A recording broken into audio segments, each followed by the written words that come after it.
If your life were a book and you were the author, how would you want your story to go?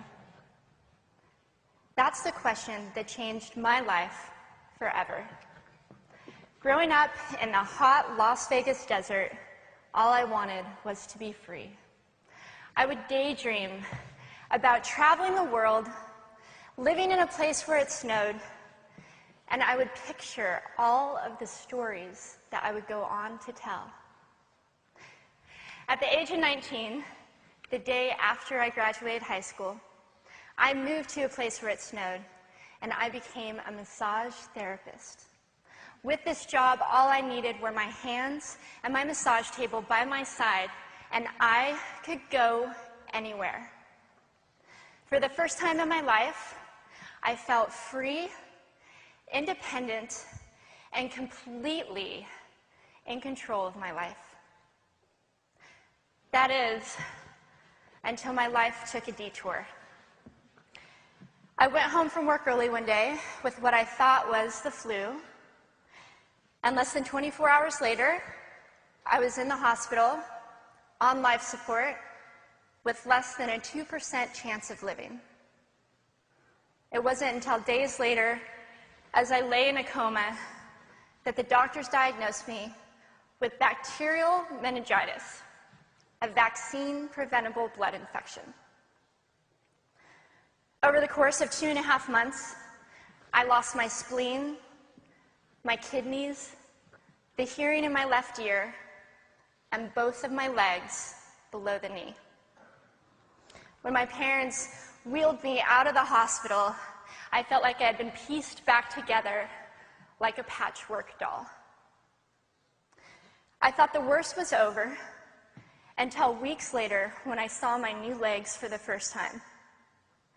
The calves were bulky blocks of metal with pipes bolted together for the ankles, and a yellow rubber foot with the raised rubber line from the toe to the ankle to look like a vein.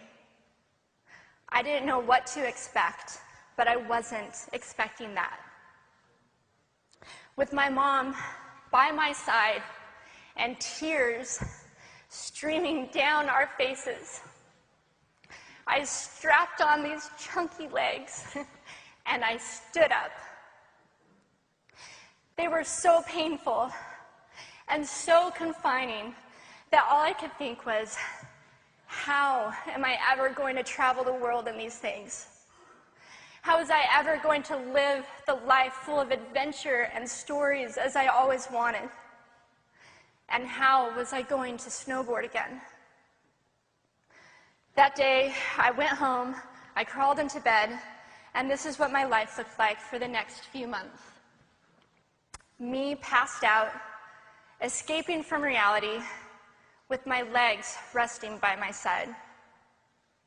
I was absolutely, physically, and emotionally broken.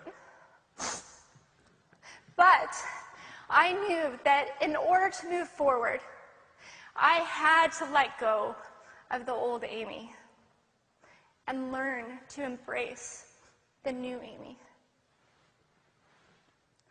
And that is when it dawned on me that I didn't have to be 5'5" anymore. I could be as tall as I wanted.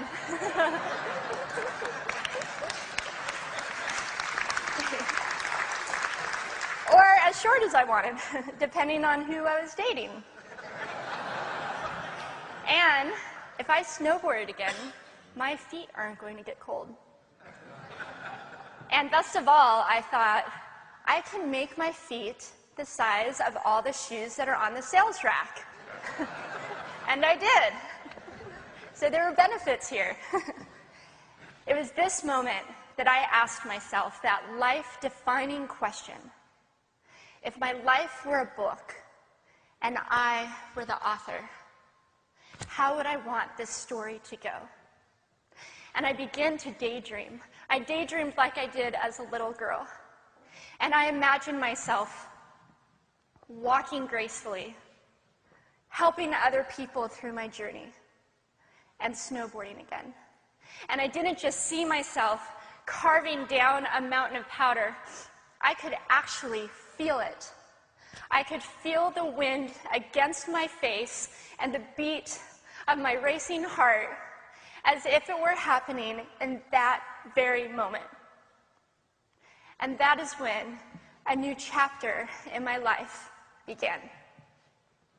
4 months later, I was back up on a snowboard, although things didn't go quite as expected. My knees and my ankles wouldn't bend, and at one point, I traumatized all the skiers on the chairlift when I fell, and my legs, still attached to my snowboard, went flying down the mountain. And I was on top of the mountain still. I was so shocked. I was just as shocked as everybody else, and I was so discouraged, but I knew that if I could find the right pair of feet, that I would be able to do this again. And this is when I learned that our borders and our obstacles can only do two things. One, stop us in our tracks, or two, force us to get creative. I did a year of research, still couldn't figure out what kind of legs to use, couldn't find any resources that could help me. So I decided to make a pair myself. My leg maker and I put random parts together, and we made a pair of feet that I could snowboard in. As you can see, rusted bolts, rubber, wood, and neon pink duct tape. And yes, I can change my toenail polish.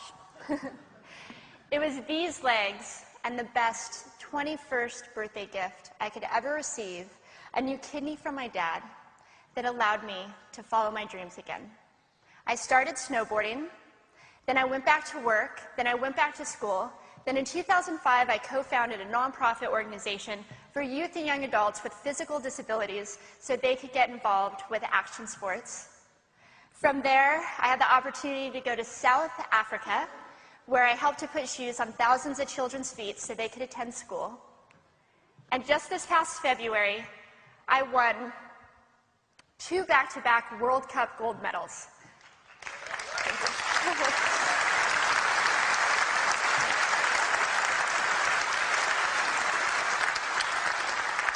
Which made me the highest-ranked adaptive female snowboarder in the world. 11 years ago, when I lost my legs, I had no idea what to expect. But if you asked me today if I would ever want to change my situation, I would have to say no. Because my legs haven't disabled me. If anything, they've enabled me. They've forced me to rely on my imagination and to believe in the possibilities. And that's why I believe that our imaginations can be used as tools for breaking through borders. Because in our minds, we can do anything, and we can be anything.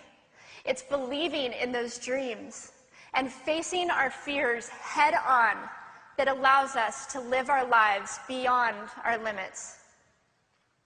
And although today is about innovation without borders, I have to say that in my life, innovation has only been possible because of my borders. I've learned that borders are where the actual ends, but also where the imagination and the story begins. So the thought that I would like to challenge you with today is that maybe instead of looking at our challenges and our limitations as something negative or bad, we can begin to look at them as blessings.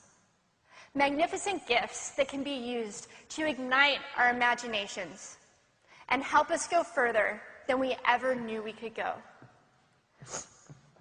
It's not about breaking down borders. It's about pushing off of them and seeing what amazing places they might bring us. Thank you.